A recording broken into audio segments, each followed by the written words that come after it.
Right now at noon, you might pay more for a lot of credit card purchases in Kansas. And it is quite breezy out there. You can see our cameras shaking. We've got rain showers on the way and Arctic air on the way. We'll look at all of that in the forecast coming up. Plus, we'll take a look at some assistance programs to help you manage your winter heating bills.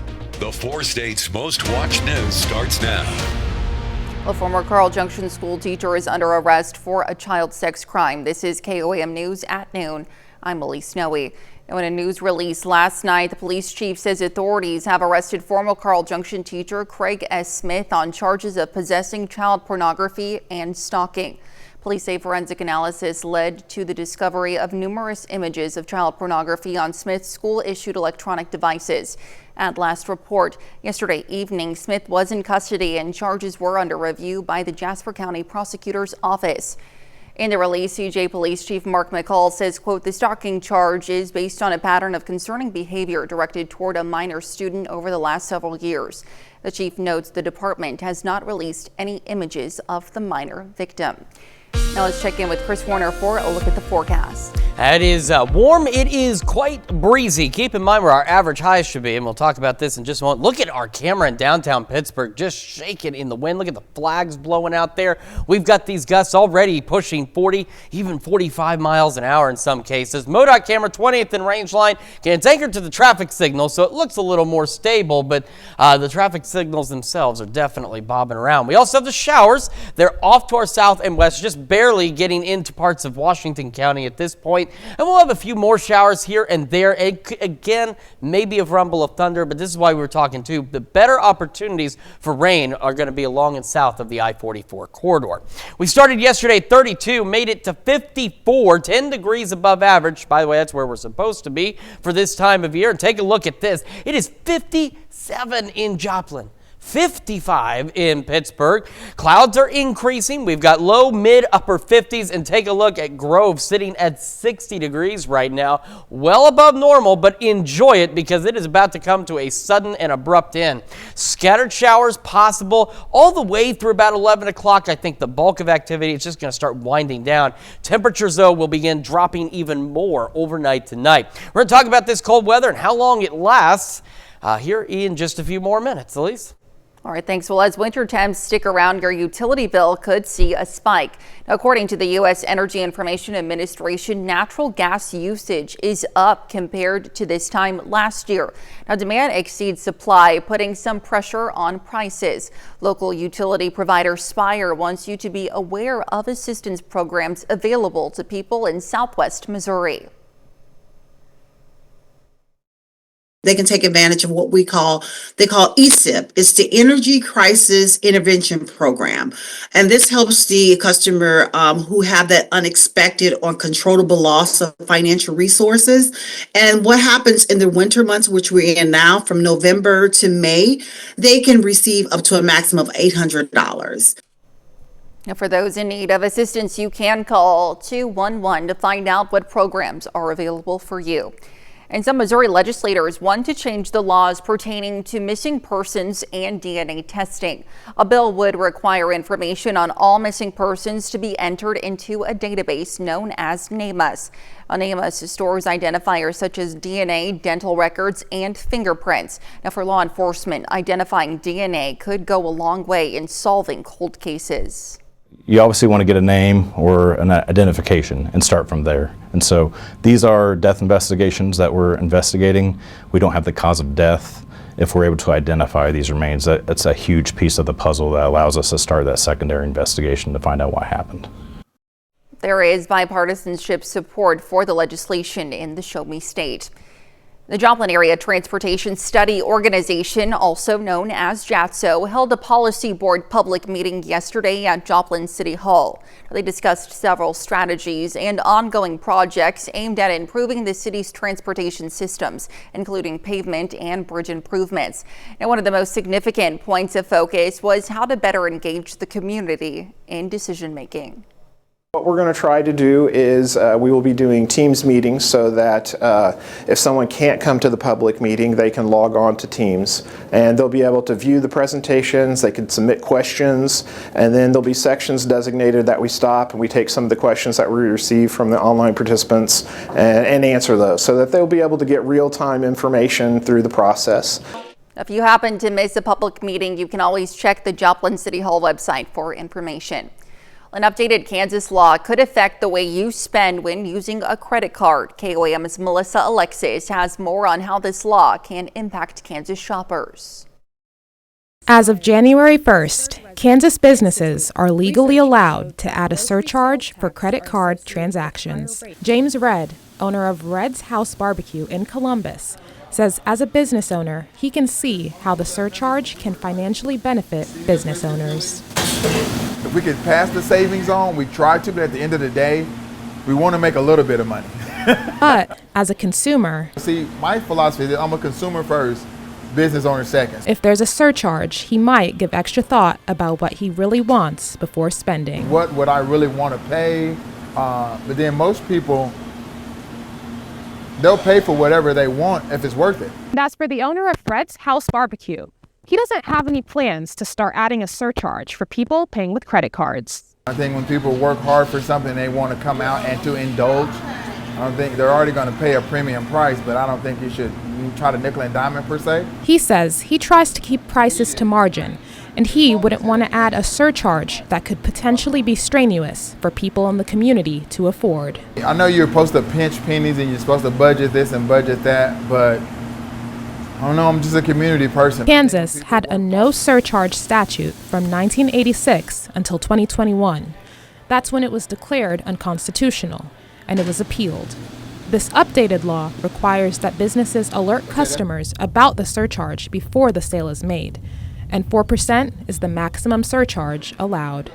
And as for Redd, as a new business owner, he says his main focus is on the community. I think that's the lifeline of every small business, just togetherness, family, community. Reporting in Columbus, Melissa Alexis, KOAM News. Surcharges for debit card purchases are still illegal in Kansas and all 50 states. And coming up, a Supreme Court ruling stops the clock on TikTok, what a ban means for millions of users of the popular social media app. And later, we're making carrot cake whoopie pies in the Mr. Food test kitchen. The Supreme Court has cleared the way for a ban on TikTok in the United States, set to take effect on Sunday. However, that does not necessarily mean users will be blocked from accessing the app in 2 days' time.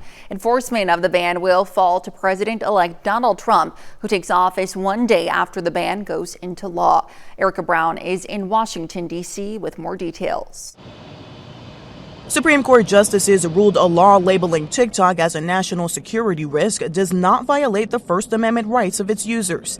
In the ruling, justices said TikTok has special characteristics, a foreign adversary's ability to leverage its control over the platform to collect vast amounts of personal data from 170 million U.S. users that justify this differential treatment. The Supreme Court has rightly decided to uphold the requirement that TikTok be sold. The law gave TikTok's parent company ByteDance until January 19th to sell off the social media site or be banned. TikTok users have flocked to the platform expressing outrage. TikTok is getting banned officially. Do you guys not realize the impact that this will have on the economy? And to the U.S. government, I'm never forgiving you for this. The app is unlikely to go dark on Sunday. Instead, the government is expected to order app stores to remove it, meaning new users will not be able to sign up. The action is viewed as a delay tactic to give the incoming Trump administration time to decide how to proceed. When he comes into office, he needs to have his whole national security team, as well as his legal team, the Department of Justice, develop a strategy to ensure that our data is safe, our privacy is secure across all threats. Trump filed a brief with the court in December, urging the justices to temporarily pause the law. The irony in all this was Donald Trump was the first guy to point out this problem. Matter of fact, his administration had to convince me. They did a great job of convincing me and the overwhelming members of Congress. The president-elect said he spoke with China's Xi Jinping today about a host of issues, including TikTok. TikTok CEO Shou Zishu has been invited to attend Trump's inauguration Monday. Erica Brown, CBS News, Washington. Well, still to come on KOAM News at noon, Mr. Food. Our taste buds are headed to Amish country, so grab yourself a big glass of milk and join us. And we've got that Arctic cold front coming in just a few hours from now. We'll talk about its impact and these possible shower chances when we come back.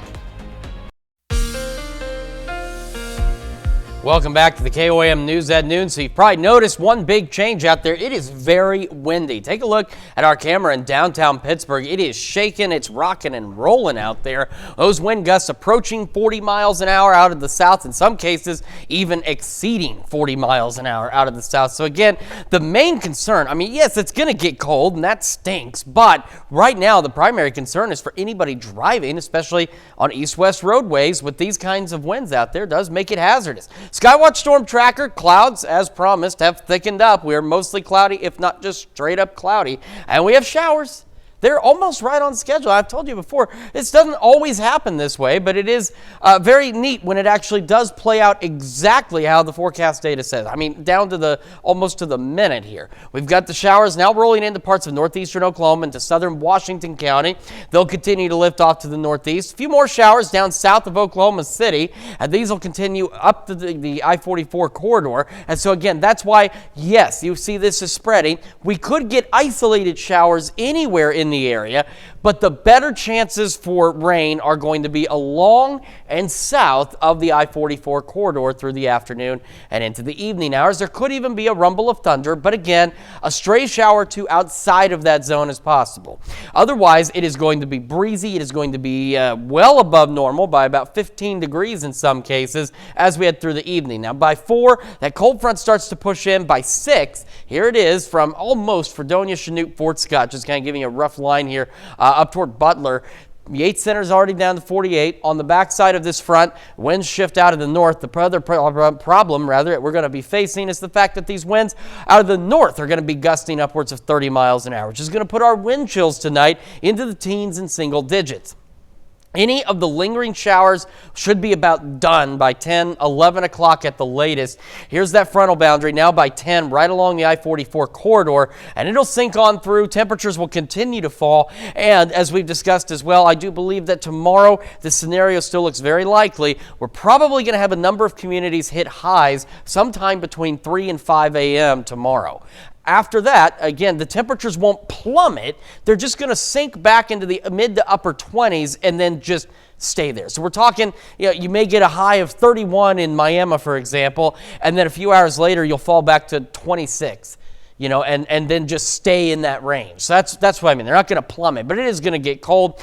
Gusty north winds continue through most of Saturday, and the future track still showing the possibility. I know it looks like a lot. It's not as much as it seems, of at least some flurries. So similar to the rain chances today on the future track where, rain that could happen in those areas, we could get flurries or a light snow shower or two in some of the area as we head through the afternoon hours on Saturday. Skies clear by Saturday night into Sunday morning, and temperatures plummet back behind that, back down into the teens. So for the rest of today, again, clouds will continue to increase, those gusts to 40 out of the south. Temperatures upper 50s, some low 60s, absolutely possible. A few isolated showers. Tonight, partly cloudy skies, north breeze gusting to 30. Temperatures eventually making it back into the mid-20s. Tomorrow, early day highs, low 30s and sinking back into the upper 20s. Cloudy, north winds gusting to 30. And again, maybe a stray snow flurry or snow shower, but nothing significant.